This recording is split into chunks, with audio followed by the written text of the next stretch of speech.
Welcome, everybody, to Redacted. So glad to have you here. Of course, the Iran war continues, and it continues to spiral out of control. But by the way, the mainstream media narrative about this is focused on, the geopolitics of this, Benjamin Netanyahu, President Trump.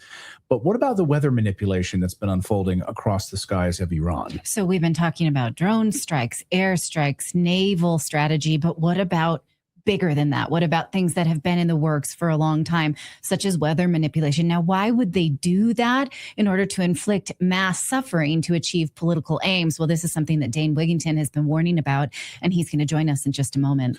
That's right. We're excited to have Dane here from geoengineeringwatch.org to look at all of the specific drought over Iran. Man-made? Absolutely. Of course, it has been before they started this war. So we're going to get to Dane in just a moment. All right, we are back with the great Dane Wigington from geoengineeringwatch.org. And Dane, I wanted to talk to you about the media's cover-up of this. Here's just like an example. Forbes magazine here. Take a look at Forbes. Iran's rain clouds aren't being stolen, but its drought is worsening. So basically, they're running cover for this idea that, of course, their rain clouds are being stolen. Of course, the weather is being manipulated over Iran.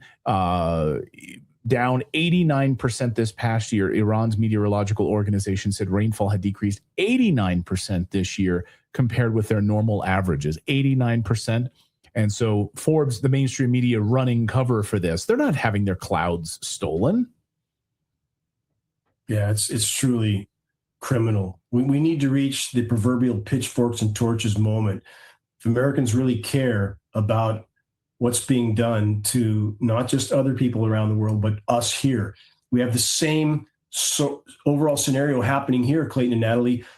I'm not sure if you know this, but the Western North American snowpack is all-time record low right now.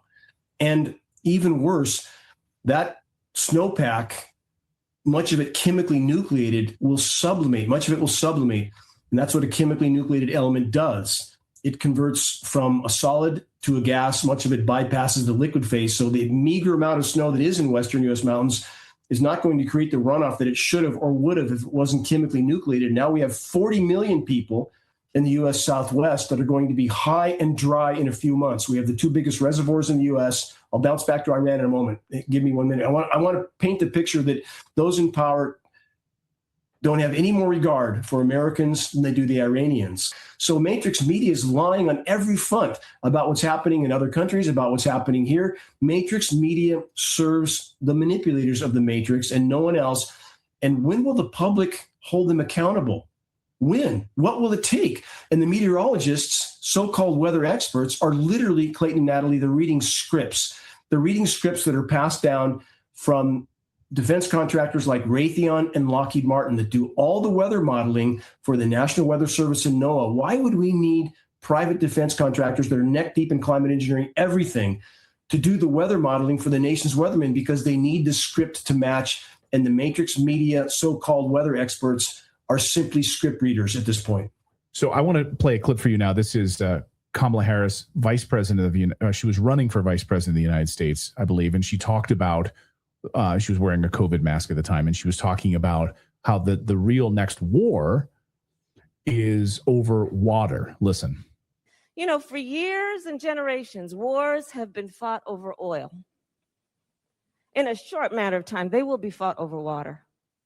How did she get that? You talked about these defense contractors and the military industrial complex. Like, Kamala Harris isn't very bright. So where does she get this information that the next wars will be fought over water? Somebody talked to her, somebody, through private briefings, classified briefings, etc., had some kind of conversation with her about this.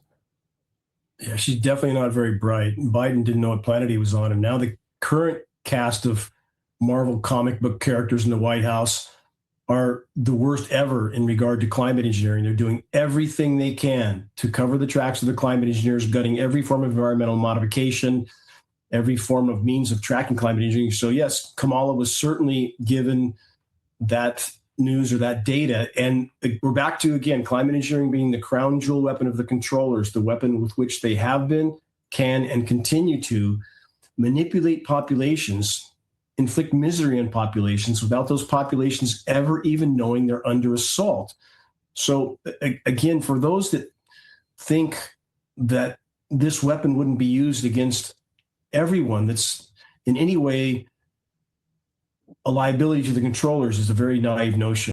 Well, right. And so it's ignorant to think that we could weaponize this against some people and not others. The Israelis are highly dependent on water desalination. So for them to attack Iran's desalination plants when they're not as dependent as Israel is, puts them at risk as well. I mean, it's a law in Israel. You can't collect water. It's collectively owned, right? And so everybody you can't just say, well, we'll only use this against the bad guys because everybody is vulnerable to it, even the so-called good guys, right?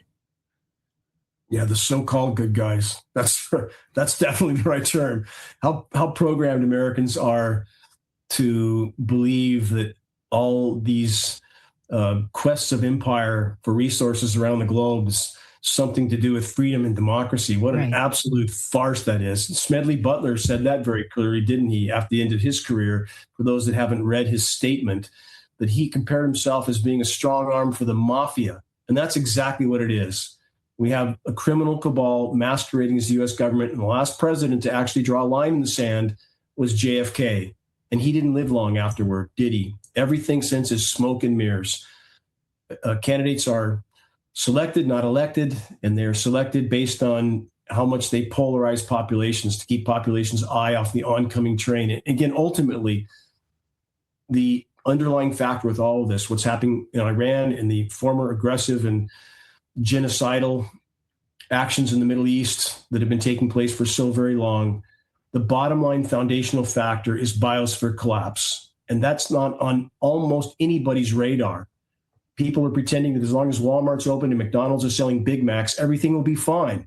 No, not the case. When the planet's life support systems fail, the boat goes down and we're all on that boat. We're all passengers on the planetary Titanic right now. But again, everybody from every side of the fence should agree that we can't have any legitimate discussion on climate anything without first and foremost addressing the ongoing climate engineering, aka weather, chemical, and biological warfare in our skies, which is literally tearing apart the planet's remaining life support systems and contaminating virtually everything in the process.